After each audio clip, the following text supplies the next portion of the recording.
Hi everyone, hope you're doing well from wherever you're watching this channel, depending on your time zone. Now, Kenya as a country, we have big problem. And we are suffering simply because some individuals sat down and crafted a system that will impoverish the people, but make themselves rich and keep on controlling the poor. You know, when you are a poor, you don't have independent mind. Someone has to decide on your behalf. They do so by making sure that all the projects that are being set aside to help improve the livelihood of the people, they are not completed. We are talking about stalled projects in this country. There are so many. In some areas where that the project was abandoned, the new project initiated. Inaanzishwa, inafika mahali, inaachwa, inaanza ingine.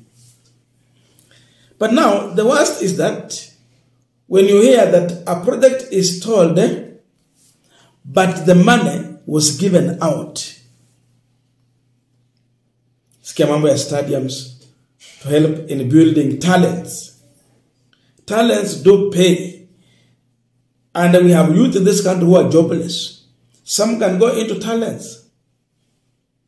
But we make them poor by making sure that all projects that were set aside to improve their lives are not completed. This is one cancer in this country. As we're talking, Morara Kebaso went to Isiolo County. And we have Isiolo County Stadium. A project that was started a long time ago. And if you check on the report, it shows that the stadium is 70% complete. When you hear about 70%, it means that in as much it is not complete, at least it can help to do some functions here and there. Maybe you can play football there. But it's not complete. Labda mambo ya painting, kumalizia tu kuweka viti, things like those ones. Labda ndio imebaki. So according to the report, 70% complete.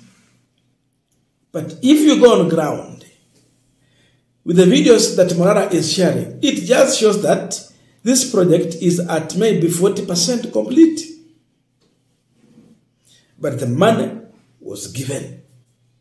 A huge budget. And the situation on the ground, really, it is completely different from the report. Then the issue of audit general. Some individuals are conniving with those people who are running this project to make sure that really it is not in their report, so that when you are doing a research, you can't catch up these individuals. So the Auditor General report is silent about this project. Why is it silent about that? The money is out, 70% complete, but on the ground it seems to be 40% or 30% for that matter. So, is this another Kamarini stadium? There is today, I'm in a crime scene in Isiolo, and this is the Isiolo County Stadium. Now, if there is a crime scene in Kenya, this is the creme de la creme of crime scenes. Hapa Isiolo Stadium, ile pesa ya taxpayers imezama hapa, haiwezi kuzungumziwa kwa maneno. Now, this stadium was allocated to this contractor, Barrows Construction Company Limited. Wenye Barrows Construction Company Limited wanaitwa hivi: Isaac Ahmed Mohamed Barrow, na mwingine anaitwa Mohamed Ahmed Barrow.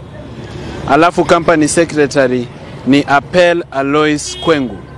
This company was allocated this tender to build this stadium.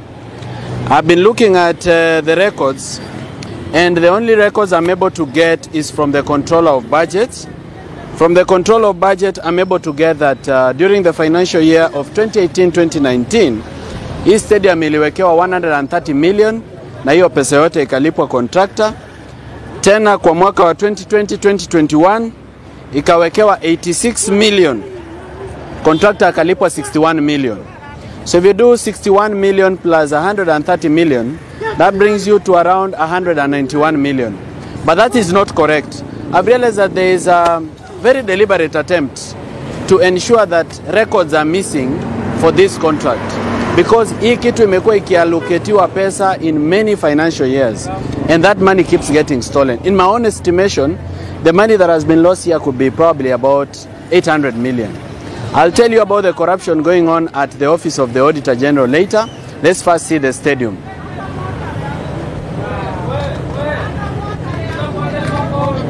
So this is Isiolo County Stadium, and this is it. So according to the county government project implementation report, they said that this stadium is complete by 70%. Nataka tutembelee hii stadium tuone what 70% looks like. Now there's something I want you to understand, Kenyans. Hii office ya Auditor General, there is still corruption in that office. Because somehow this stadium has never been put in the Auditor General's report as an audit query. And you know the process of audit, kama naweza kukuelimisha kidogo Mkenya mwenzangu, this is what happens ndio Auditor General anaweza kutoa ripoti. Kila mwisho wa mwaka wa serikali inaishanga June of every year, 30th of June of every year. Wanapewangwa mpaka September wa present kitu ambayo inaitwa financial statements. Wakipeana financial statements, wanapeana kwa the local Auditor General's office. So unapata sasa kuna Auditor General's office for this region. So wanapeana hapo financial statements, then the Auditor General officers come here. Then they audit this place, then they write what is called a management letter to the governor. Governor kishaandikiwa management letter, this governor anafaa kujibu hiyo maswali iko kwa management letter. Then they write a draft report, tena wanarudisha kwa governor. Tena anajibu ile maswali iko kwa draft report. Before they send the final report kwa Quality Assurance Auditor General's office in Nairobi, so that the Auditor General signs the report. Sasa hapa katikati kwa ama officer wa region hawa, some of them are very corrupt people. Kwa sababu, I don't understand how some of these projects are missing in the Auditor General's report, yet this is the situation on the ground. Inamaanisha iko watu wamekuwa kikula pesa, wanaficha wa Kenya vile mali ya umma inaibiwa. If this was in the Auditor General's report, tungekuwa tumeipata. Nimengangana, nimeipata kwa Controller of Budget Implementation Report, Annual Implementation Report. Hapo ndio nimepata kwamba financial year 2018-2019 waliweka kwa hii mradi 130 million Kenya shillings. Alafu 2019-2020 wakaweka another I think 80 something million, wakalipa contractor 61 million. But I'm convinced, very much convinced, that is not the only money from many records, that is not the only money that was allocated or that has been spent or that has been paid to this contractor. Therefore, EACC na DCI, they should investigate what happened to this project and what happened to taxpayers' money. There should be value for taxpayers' money. Hii miaka yote unaona stadium ni mawe. Can you see? These are quarry. Nasikia iko watu wanakujanga kuchimba. I want my cameraman to keep coming so that I show you most of the stadium.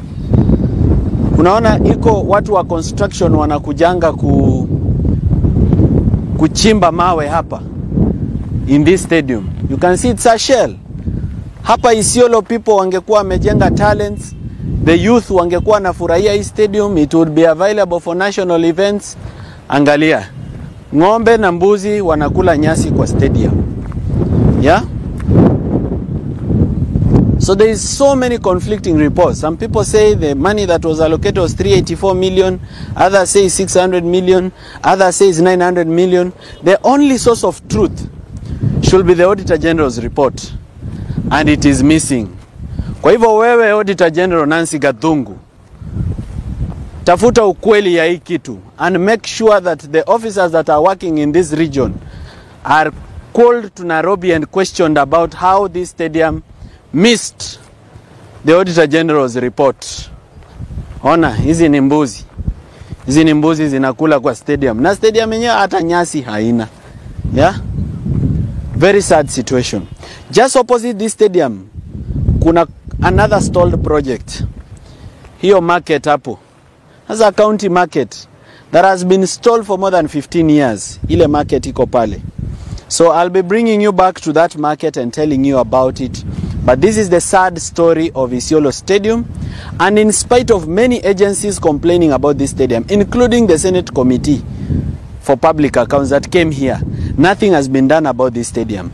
That means there is a permission in Kenya, straight from the head of state and the president, kwamba corruption is allowed. We iba chenye unaweza bora ushishikwe, na ukishikwa ukuwe na pesa ya kujitoa. This is a joke. We cannot be running our country like this, and we cannot, taxpayers' money haiwezi kuwa inakuwa spent namna hii. If anybody is not interested in governance, atoke, give opportunities to other people of integrity who want to work for the country. Now, you look at the Isiolo issue and try to compare with the Kakamega and the Governor Oparanya. Then Oparanya really did a great job. In as much they handed over the stadium, Bohungo Stadium, to national government, at least he took it somewhere. He built a good foundation before he handed over to the national government. With this one, it is miserable. Imagine that's how the taxpayers' money is being spent. Wakati tunalipa ushuru tunasema kwamba tujenge nchi ambayo our children wenye wanakuja should not suffer. But it seems this system, it is meant to make sure that the new generation will suffer the most. Kule mbele tunaenda ilikuwa education ikuwe free because the foundation is good. Mambo ya medical ikuwe free. Then starting up business should be easy. Then building talent should be easy.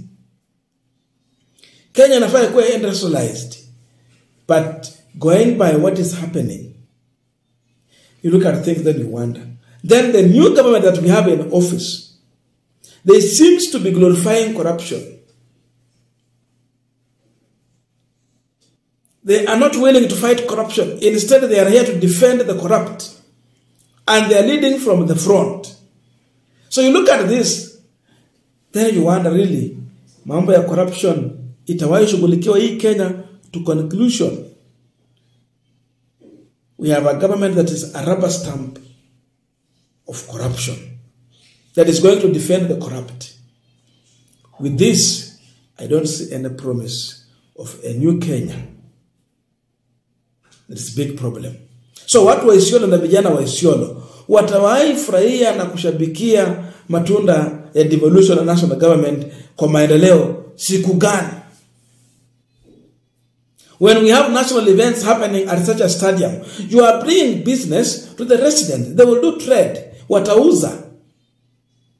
Wakati kutakuwa na michezo, you are bringing business to the residents. Hata ukijenga tu college or a university, you are bringing business also to the residents because wale wanafunzi watakuwa pale, watakula, watahitaji, so many things. Now, you open up market for the people. That's how you open an area. And that's how you grow a community. But looking at this, when will the residents of Isiolo enjoy the fruits of such kind of projects? Hakuna. And that is the system that has been set to make us fail so that we remain poor. and the elite political class are going to prosper. They are going to rule us. They are going to be billionaires as we lose. It is time to say no. It is time to reject. It is time to face this administration and tell them the truth. Otherwise, we will suffer.